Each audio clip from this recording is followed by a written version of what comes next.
This short guide shows how to buy shares of Ad Pepper Media International NV, a digital advertising and ad tech company listed on Xetra under the ticker APM.D.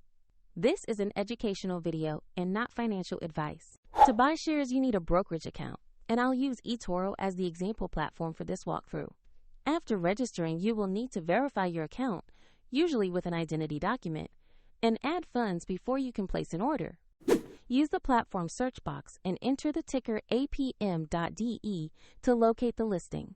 Confirm the result matches Ad Pepper Media International NV before proceeding.